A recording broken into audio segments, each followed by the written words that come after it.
Good morning, everybody. I had a subscriber ask me a question from over the pond. He asked me two questions. Actually, the first part was kind of funny. He says, hey, I bought a Mach 1 and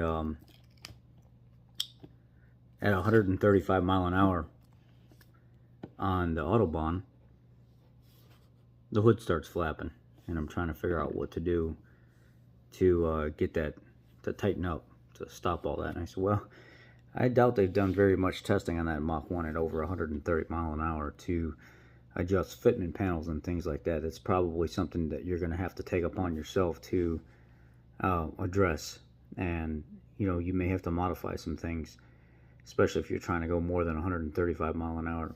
And then there's the two rubber bump stops in the front that you can lift up or down, so when you close the hood, it's got more pressure on it, and it takes up for some of that slack. And with maybe a little bit more pressure on the front of it, it could mitigate some of that vibration, choppiness going over 130 mile an hour on the Autobahn. Of course, only do stuff like that where it's legal, right? Second part of his question is, I meet with my friends often, and I love the way the car sounds, so I like to get out of the car and leave it running. And sometimes my visits are very short. I may stop and see them or something and then get back in the car and leave. Is it okay to idle the car? Is there anything that idling your vehicle can do to cause issues? Yeah, there definitely is. First of all, you're just wasting fuel by idling. You're causing, excessive wear and tear on the catalytic converters as well. If they don't need to be running, they don't need to be running. There's no reason to have catalytic converters doing a job when the car's not functioning for a purpose.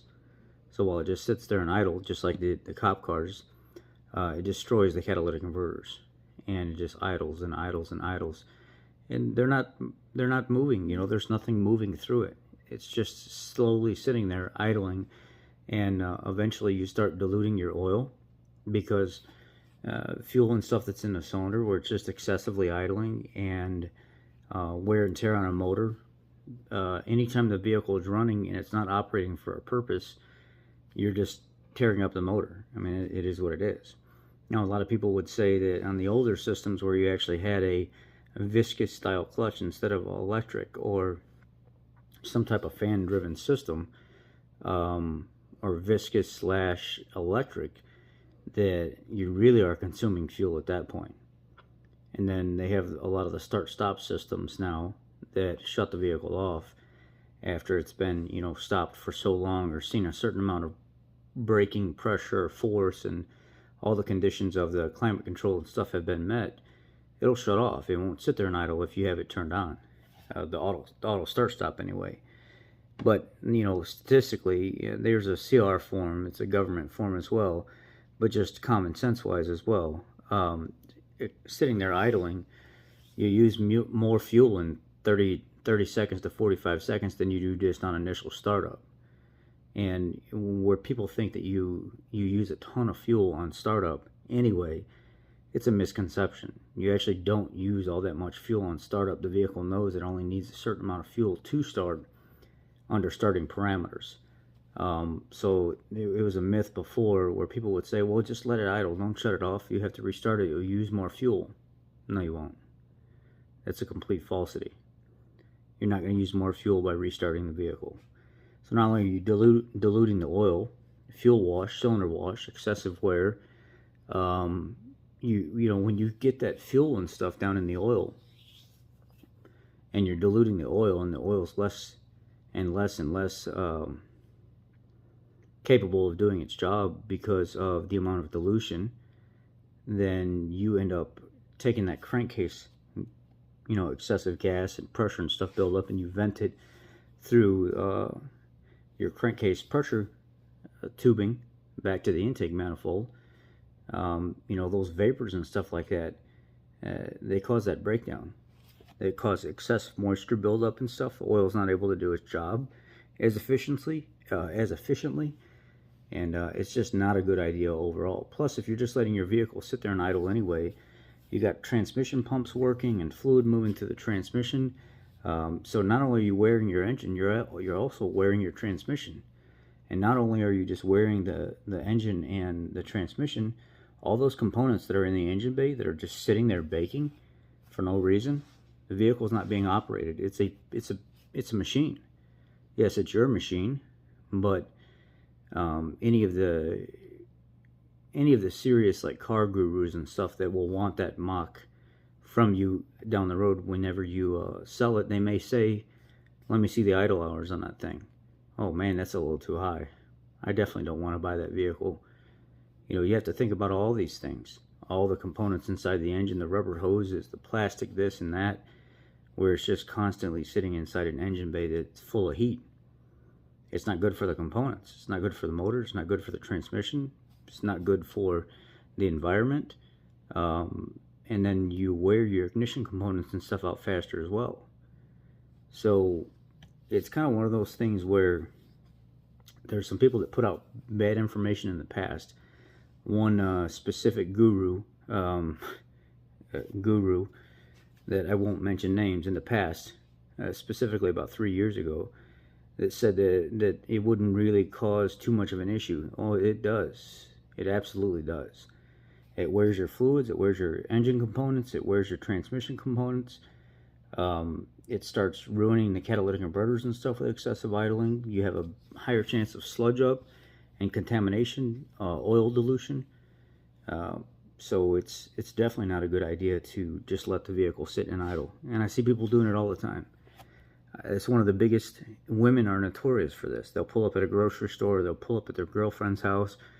That, you know, I see women do it all the time. Yesterday when we went to pick up my medication, there was like 3 ladies in a row, all sitting in the cars, just idling, talking on the phone, listening to their music, whatever they're doing.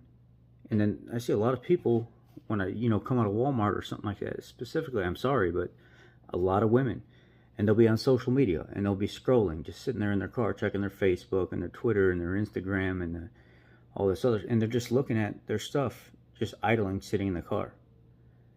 It's just not a great idea to do it, and they're oblivious to what they're doing. Vehicles on construction sites that do nothing but idle all the time.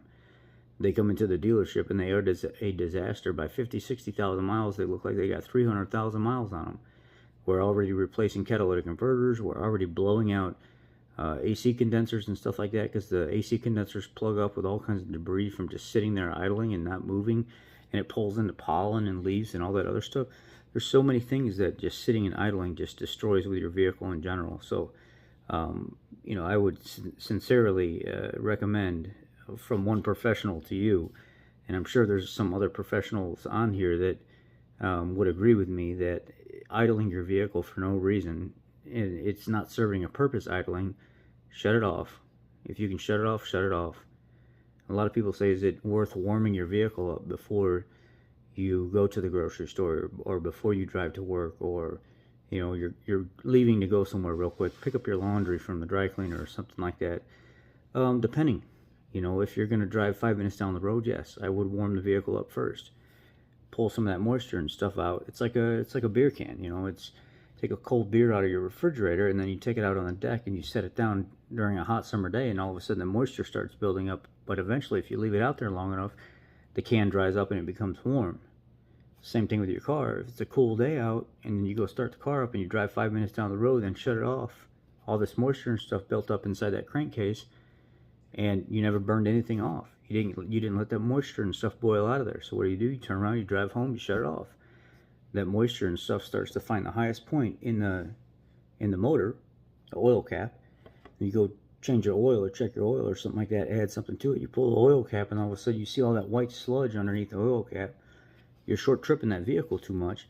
You're not letting that moisture build up, or you're not letting that moisture boil off. Now, if you're going to go jump on the highway and you're going to drive 15, 20 minutes to work, there's no reason to warm the vehicle up. Jump in the vehicle, start it up, and go. Same thing whenever you're trying during the wintertime. A lot of people think, oh, I'll just heat it up and I'll get it nice and warm for me. I could see how that would be a benefit to you because of your comfort. But again, we talk about excessive wear and stuff. Ideally, you just want to get in the vehicle, start it up, and go. That's what it's designed for. There's no reason to warm it up first. It's only for you, the comfort level of warming the vehicle up. Even when it's super cold outside, just go jump in the vehicle, start it up, and go. That's how they're designed to work. They're not designed to sit there and idle and warm up before you leave and go anywhere. Get in the vehicle, stick the key in the ignition, start it, and go. By the time you get 5 minutes down the road, they're typically starting to warm up anyway.